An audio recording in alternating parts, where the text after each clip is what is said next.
Anna. I hear you're having some trouble with your knees, and so I want to give you some general stuff for knees. I can't, of course, tell you exactly what's going on with yours, but knees get cranky because usually of things that are going on in the ankle or the hip in the absence of like really significant trauma or damage to the knee. So when people show up to me with knee issues, that's one of the things that I always want to look at and make sure that they're getting lots of movement through the mobility in the ankle, stability, and mobility in the hip. So I want to show you a few things. So the first thing is a way to sort of check into your ankle mobility is to go into a lunge position. You can cushion your back knee if it is a little cranky. And I like to hold my heel down here. Can you see? There we go. I'll scooch this way a bit. Hold my heel down here and then press forward. So I'm trying to keep this heel down and get as much stretch as I can out of all of these muscles here. All right, and then I can also do a little shifting side to side here. I can come in and out of it a little bit. So that's one way to start to get those ankles a little bit more mobile. So I would do these, and since you've had trouble in both knees now, I would do them in both. It's just sort of showing up probably wherever, whatever physical habits you've had recently are leading. So do both of those. And then we're also going to address ankle strength a little bit. So the muscles alongside here are called your peroneals, or sometimes they call them everters because of the movement they do. So if my foot's here and I contract these muscles, my foot goes out to the side, and it's not a rotation. It's sort of a lateral flex, right? So literally the sole of my foot is turning toward the side. So in order to work on that, I'm going to take the little loop and put it across my feet. This way so you can see. Turn across my feet, put my knees apart so I have a little bit of tension. I might choose to put a yoga block or something in between my knees so that it keeps me from doing this with rotation through the leg. So here, you're going to do that same movement. So the shins are going to stay pointing straight up and down, and the feet are just looking to the sides, if you think of it that way, right? Soles of the feet going to the sides. You don't have to sit on the ground to do this. You can sit up and have your feet down. You can sit on a yoga block or a cushion or something if that feels better. The other cool thing you can do here is I can say, okay, now left foot is the stable foot, right foot is the moving foot. So now I'm doing the movement with the right foot, but with the left, I'm stabilizing with the exact same muscles. So that's cool, right? And then switch, do the other side.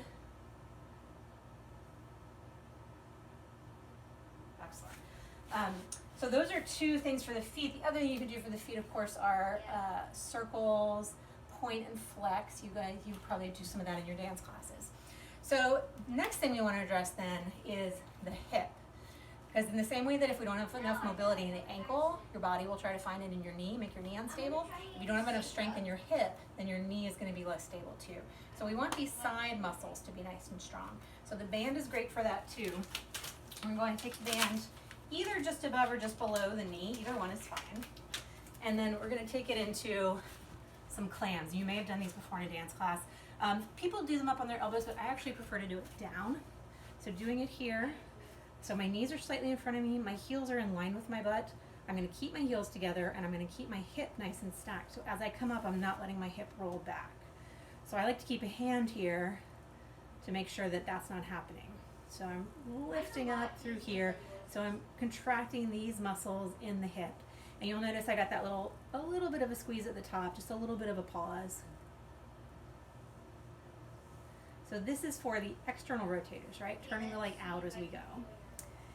And then the next one, these are called clams. The next one is called hydrants, for obvious reasons when you see it. You are lifting your leg like a dog right? But this time, you're not externally rotating. So the foot's coming along with you. Your knee and your foot are coming up together. This bone, your femur, is not rotating at all. So you're going straight up and down like that. Now here, you still don't want to roll back, but you also don't want your hip to kind of hike up into your right. I don't want my pelvis to move. I only want the leg to move. So I like to keep that hand there, but now I'm paying attention to whether or not the hip is hiking up toward my rib cage, too. Right?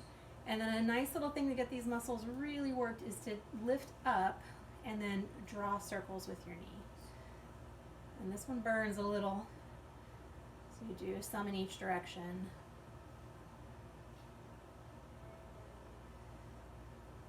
And bring it down. So you would repeat on the other side, of course, those 3 things. And then we also, in the interest of strengthening the entire hip area, so not just the side glutes, but the glute max as well, we're going to take it into some bridging. So the bridging, you're keeping the band just for a little bit of extra resistance. You're going to lift the hips up, squeeze the glutes, tighten the abs. So this is happening together. It makes this nice solid core. You're doing like a mini plank from your knees to your shoulders, and then coming back down. So coming up, squeeze. You don't want to arch your back at the top. You want to stay in that nice solid line. Yeah. And squeezing the glutes. Basically, don't be afraid to like poke yourself to make sure that things are actually working. And you can also play here with what happens if you walk your feet a little farther away. You're going to feel maybe a little bit more in your hamstrings, the back of the thighs. And if you walk your feet a little bit closer to you, you might feel more glutes. So you can kind of play around. Also depends on how long your bones are, and that's going to be different for everybody. So you can play around with the various positions there. And then we'll take the band off for the next one. We're going to do a little bit of single leg work. So one leg is up in like a tabletop position. You're going to press up with the opposite leg. And the things you're looking for here are that as you press up, I'm going to do this on the other side so you can see a little better. As I press up, I don't want my hip to drop to the other side. I don't want to overarch. I don't want to be saggy. Right?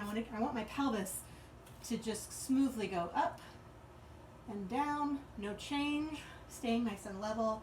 Those hip bones are pointing straight up toward the ceiling the whole time. Nice. And then you can finish with a little bit of hip stretching as well. So crossing the ankle over the knee, grabbing onto the back of the thigh and pulling in toward you. You can use your opposite elbow to press the opposite knee away a little bit.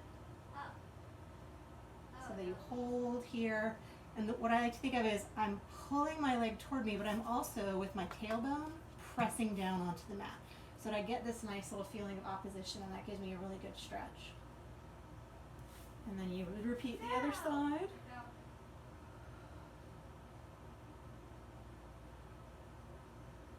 And you can hold stretches.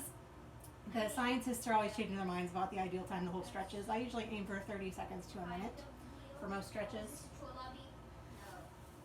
And that is some basic stuff you can do for your ankle and your hip to try to make your knees a little bit stronger and healthier. So try that. Let me know if it helps. And if it doesn't, we'll figure something else out.